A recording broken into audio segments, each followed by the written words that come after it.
제가 이렇게 설교를 하든 강단에 오르든 좀 진중하는 면은 있어요. 좀 그러다 너무 진중하다 보니까 얼굴에 미소가 없어서 우리 목사님은 이렇게 화가 나 있는 것 같으냐는 생각이 들 수도 있는데 전혀 안 그렇습니다. 그죠? 굉장히 말씀 앞에 제가 진중하게 전하려고 이렇게 집중하다 보니까 표정이 나도 모르게 좀 굳어 있는 것 같은데 전혀 안 그렇습니다. 항상 마음에 기쁨이 넘쳐나요. 그래서 좀 오늘부터 의도적으로 좀 입꼬리를 좀 올려볼까 하는 생각을 해봅니다. 자, 2015년판 한지붕 세 가족으로 서울 도봉구 쌍문동에 사는 5가족이 펼치는 따뜻한 가족 애와 평범한 소시민들의 이야기가 담긴 드라마가 있었죠. 뭐죠? 응답하라 1988입니다. 이 응답하라 1988에는 10대 자녀들과 함께 8, 90년대를 살아갔던 부모의 삶의 그 애환이 잘 드러나 있습니다. 주인공 덕선이의 아버지는요, 빚보증을 잘못 썼다가 결국 남의 집 반지하에 새들어 사는 신세가 되는 그런 은행 직원입니다. 아버지는 드라마가 끝나갈 즈음에 손에 고기 한 덩이를 들고 퇴근하는데요. 그 아내가 막 바가지를 우리 형편에 뭔 고기를 사 먹냐? 이 정신이 나갔구나 막 뭐라고 했죠. 그래서 아내에게 보증을 서게 한 친구 홍식이의 이야기를 들려주죠.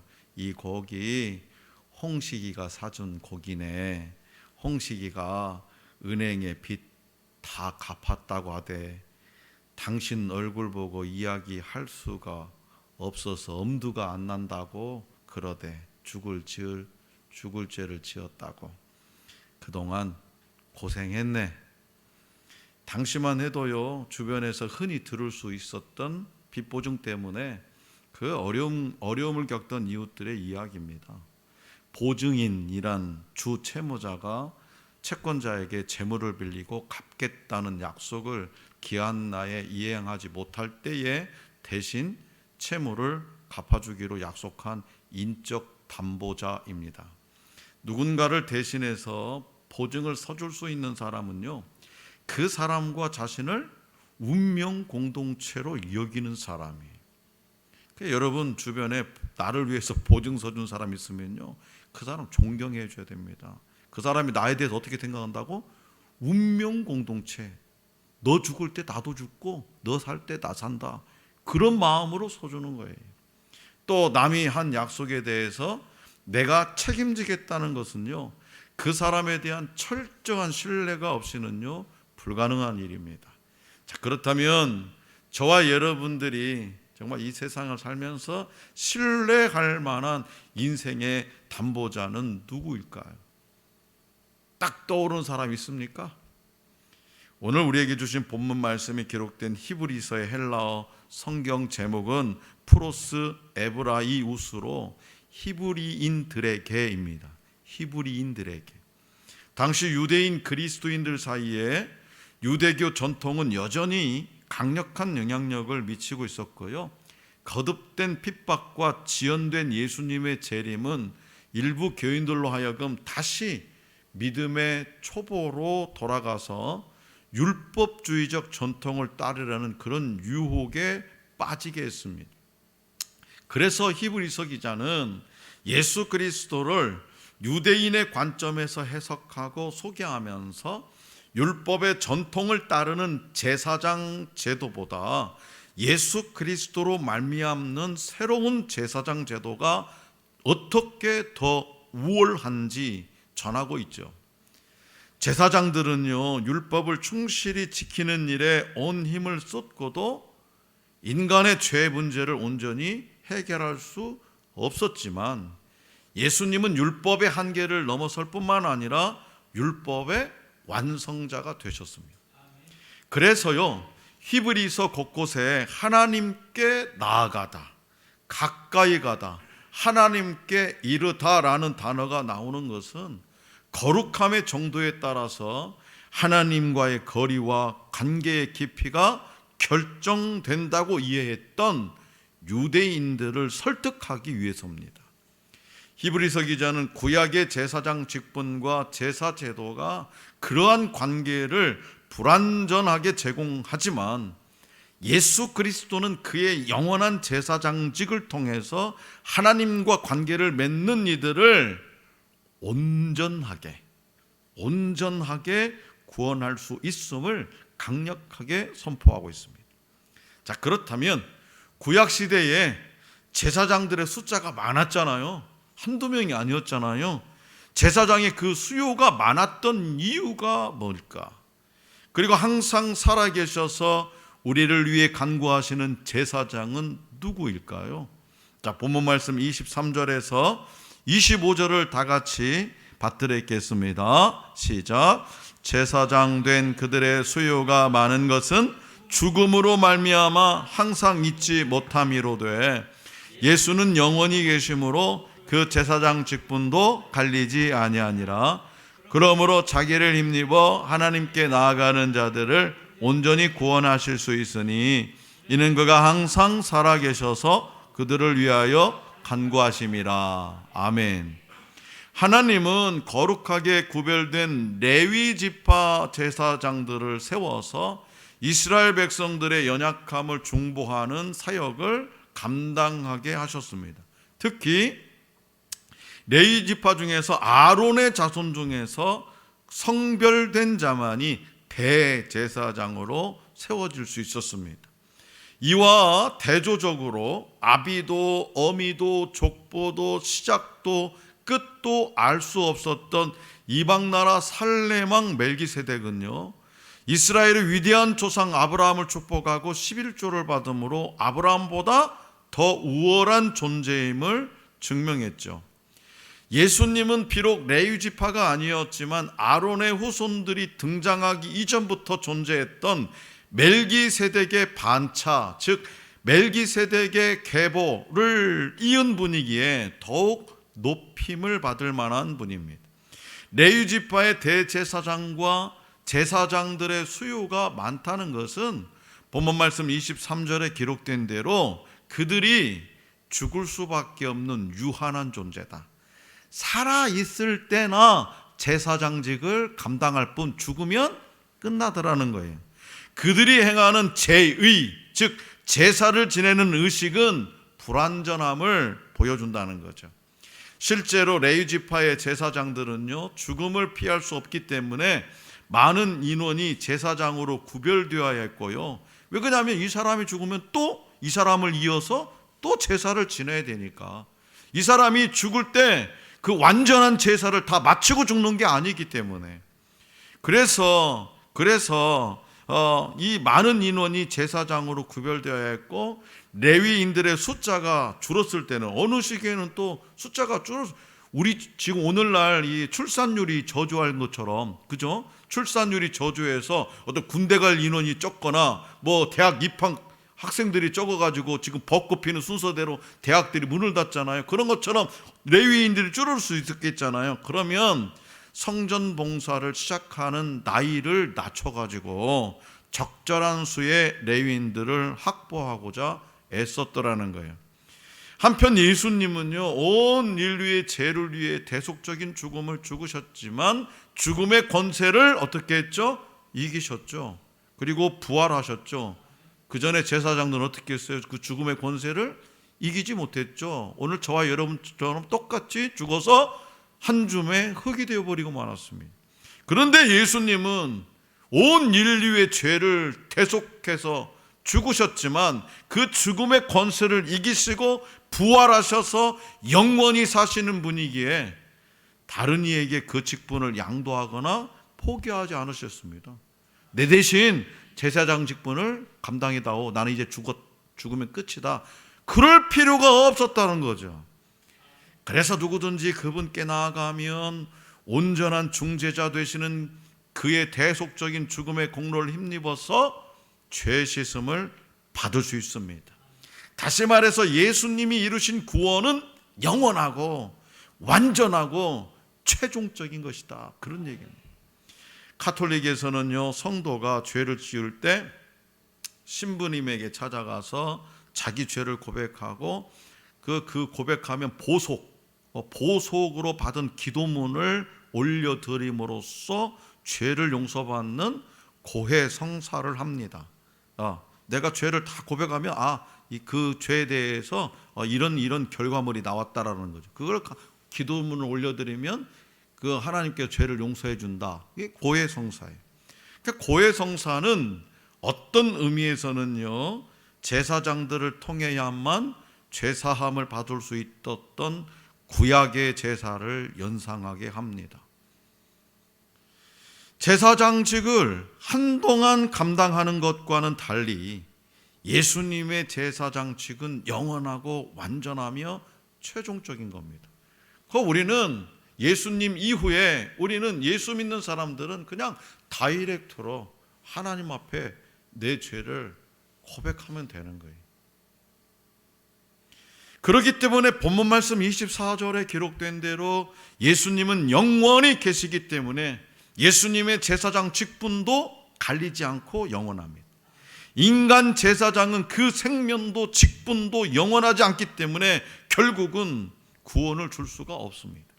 다시 말해서 잘하든 못하든 그들 또한 죄인이었다는 뜻이죠. 그래서 사람은 의지할 대상이 아닙니다. 우리가 영원히 의지할 대상자, 대제사장이신 예수 그리스도께서는 우리와 영원히 함께 하시고 우리를 영원히 사랑하십니다. 눈에 보이는 세상은요, 공평하지가 않아요. 사람의 외모와 사람이 가진 것들은 눈에 보이는 기준으로 쉽게 평가하고 판단합니다. 그러나 우리는 오직 예수님의 이름을 힘입어서 영원히 하나님께 나아갑니다. 그리고 세상에 대안이 있는 것처럼 보일 수도 있지만 그 어떤 것도 완벽하지가 않습니다. 공평하신 대제사장 예수 그리스도 이름 앞에 모든 불의와 불공평이 마지막 날에 결국엔 심판을 당하고 맙니다. 높은 자와 낮은 자, 가진 자와 못 가진 자, 지혜로운 자와 미련한 자 모두가 항상 살아계셔서 우리를 위해 간구하시는 예수님의 이름으로만 구원을 얻을 수 있습니다. 이렇게 구약의 제사장들은요, 약점을 가진 저와 여러분들과 똑같은 사람들이었습니다. 그렇다면 우리의 완전한 대제사장이신 예수님은 어떤 분일까? 자, 본문 말씀 26절에서 28절을 다 같이 한번 받들어 읽겠습니다. 26절부터 시작.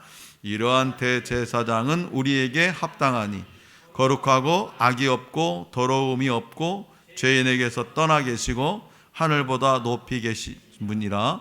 그는 저 대제사장들이 먼저 자기 죄를 위하고 다음에 백성의 죄를 위하여 날마다 제사 드리는 것과 같이 할 필요가 없으니 이는 그가 단번에 자기를 들여 이루셨음이라.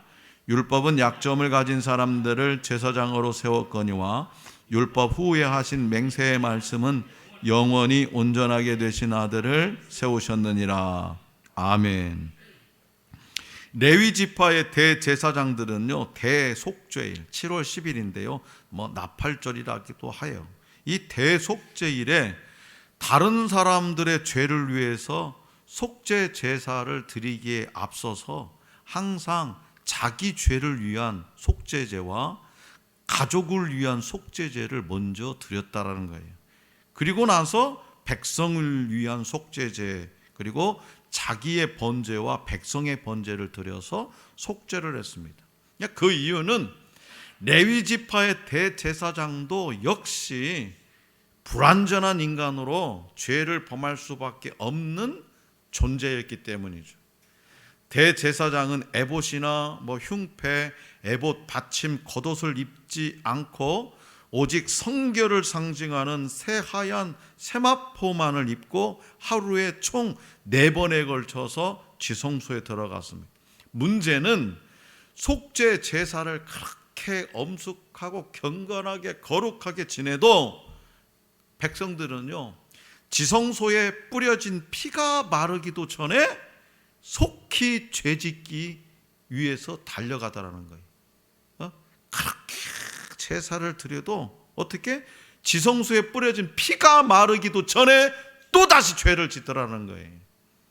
그래서 이스라엘 대제사장들은요, 대속죄일 전날 밤을 뜬 눈으로 세우면서 오늘 밤만이라도 단 하루라도 죄를 짓지 않기 위해서 안간힘을 썼다라는 거죠.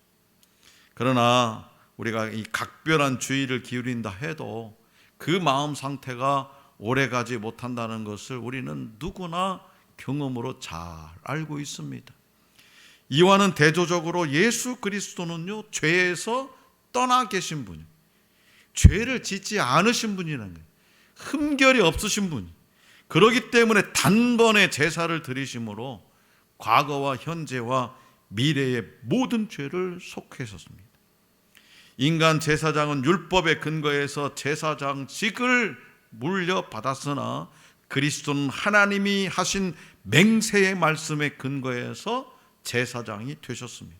율법은 우리가 부정한 사람을 만질 때 우리도 부정해지기 때문에 정결 예식을 행해야 한다고 말합니다. 그런데 예수님이 부정한 사람을 만나면, 예수님이 부정한 사람을 만지시면 그들의 부정함이 정결하게 되고 병이 치유되는 놀라운 기적이 일어났습니다. 그분의 능력이 연약한 인간을 전혀 새로운 존재로 만들기 때문이죠. 죽음의 권세로 노예로 끌려다닐 수밖에 없는 우리가 의지할 수 있는 힘과 능력의 주인이 바로 예수님입니다. 그렇기 때문에 우리는 연약한 존재지만 예수님을 만나면, 예수님을 인격적으로 만나면 나의 약점을 뛰어넘고 새 힘을 얻게 됩니다. 이것은 성경의 신앙의 모든 우리의 선배들이 말한 거고, 지금도 이 세계를 살아가는 위대한 신앙인들이 살아 역사하고 있습니다. 다시 말해서 인간은요, 약점을 가진 불완전한 존재지만 예수님은 이 땅에서 사시는 동안에도 온전히 순종하심으로 모든 믿는 자의 구원의 근거가 되셨기 때문에 죄인인 우리 모두의 필요를 만족시켜 주십니다. 또한 그분은 이 세상을 창조하셨지만 창조된 세계의 법칙 안에 갇혀 계시지 않고 그것을 초월해서 존재하시는 분입니다. 그렇기 때문에 유한한 우리가 무한한 하나님을 힘입어서 산다는 것은요, 그 자체가 커다란 축복입니다. 레위지파 사람들은 맹세 없이 제사장이 되었습니다. 인간 제사장은 맹세해도 지킬 수 없었고 지키지도 않았습니다.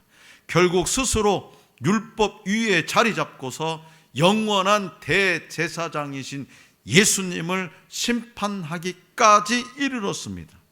그러나 그 무엇도 지킬 수 없었고 온전하게 할 수도 없었습니다. 반면에 예수님은 자기에게 말씀하신 이로 말미암아 후회 없는 맹세를 따르는 영원한 대제사장이 되셨습니다.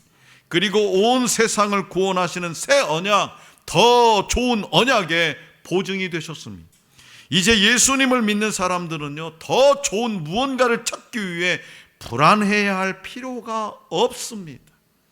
오늘 우리가 믿는 예수님은 영원토록 더 좋은 소망과 영원토록 더 좋은 언약의 보증자, 우리의 담보자가 되시기 때문이죠. 사랑하는 성도 여러분, 율법이나 종교 전통, 어떤 제도, 형식이 우리를 구원해 주는 것이 아닙니다. 살아계신 예수 그리스도께서 우리의 의이자 은혜가 되어 우리를 찾아오시고 만져주십니다. 예수님은요, 멀리 계시지 않습니다. 그분은 바로 여기 계시고 우리의 마음에 계시고 우리의 입술에 계십니다. 기독교는 알렉산더나 스파트라쿠스 등 세계 이 세상의 영웅이나 거인처럼 칼을 잘 쓰고 전쟁에 능한 사람들이 다스려 왔을까요? 바벨탑, 바벨론 제국, 이집트, 시리아, 페르시아, 그리스, 로마 등 수많은 제국을 한번 생각해 보시기 바랍니다. 한때 거대하게 세워졌다가 어느 순간 사라지고 말았습니다. 특히 근대사는 로마로부터 시작된 모든 제도와 법을 기초로 해서 만들어졌습니다. 그러나 주위를 둘러보면 그 견고했던 나라와 그 위대했던 왕과 그 능력 있던 칼잡이들이 다 어디에 있습니까? 모든 문명, 모든 전차, 모든 군대, 모든 말이 다 지나가 버렸습니다. 수많은 핏자국을 뿌리고 지나갔습니다. 그런데 예수님은요, 참 이상하신 분이죠. 볼품도 없고 매력도 느껴지지 않지만 눈을 뗄 수 없는 분입니다. 한번 보고 돌아설 뿐이 아니라 돌아서서 다시 봐야 하는 분입니다. 그분과 있으면 대화가 끊임없이 이어지고 그분이 내 문제를 다 보고 계시는 것 같고 내 아픔과 내 한과 내 서름을 전부 듣고 계시는 분 같습니다. 그분의 얼굴에는 땀이 있고 피가 있고 고통이 있습니다. 그렇다면 여러분들은 근육질이고 영웅적인 기독교와 볼품없는 새싹 같은 기독교, 이 둘 중 무엇을 기대하고 있습니까? 우리는 세상 모든 사람이 기독교 앞에 무릎 꿇는 것을 원하지 않습니다. 완전하신 예수님 앞에 무릎 꿇기를 원합니다. 그들 모두 예수님을 만나기를 원합니다. 예수님은 아론의 후손들이 등장하기 이전부터 존재한 멜기세덱의 반차를 따르는 완전한 대제사장이십니다. 죄인 된 사람은 결코 죄 문제를 해결할 수 없습니다. 그러나 죄 없으신 예수님이 단번에 자신을 대속제물로 드리심으로 하나님의 공의를 만족시키시고 영원한 구원의 근원이 되셨습니다. 예수님을 통해 하나님께 나아가는 사람은 누구나 구원과 영생의 은혜를 누립니다. 예수님은 항상 살아계셔서 오늘 저와 여러분들을 위해서 간구하시는, 기도하시는 분입니다. 그분의 사랑과 은혜 안에서 우리는 날마다 소망과 힘을 얻습니다. 유한한 인생이 무한한 하나님의 능력에 힘입어 산다는 것, 가장 큰 복입니다. 그런 사람들에게 붙여진 이름이 있어요. 뭐냐? 그것은 바로 그리스도인입니다. 그리스도인. 예수 그리스도를 대제사장으로 믿고 의지하는 사람들을 가리키는 그리스도인, 크리스찬이라는 이 호칭은요, 약 2000년 전에 저 안디옥이라는 곳에서 시작된 것이었습니다. 그리고 오늘날 여전히 교회에 다니는 우리를 가장 잘 설명하는 호칭이 뭐냐? 그리스도인, 크리스찬입니다. 그래서 예수 그리스도를 빼면 아무것도 남지 않는 것이 교회입니다.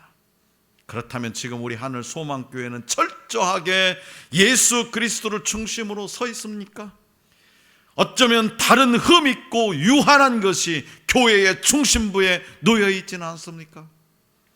교회는 예수 그리스도 한 분에게 집중할 때 가장 건강하고 하나님 앞에서 가장 복됨을 기억해야 됩니다. 우리의 모든 죄와 허물을 덮어주시는 대제사장 예수님의 공로를 의지해서 힘있게 살아가는 그런 공동체가 되어야 될 줄로 믿습니다. 그러므로 예수님이 자신을 들여 단번에 이루신 영원한 구원이 얼마나 소중한지 마음 깊이 새길 수 있기를 원합니다. 십자가 은혜로 우리의 약점을 가려주시고 참된 자유를 경험하게 하신 완전하신 주님을 힘써 전하며 살아가는 우리 모두가 될 수 있기를 간절히 기원합니다.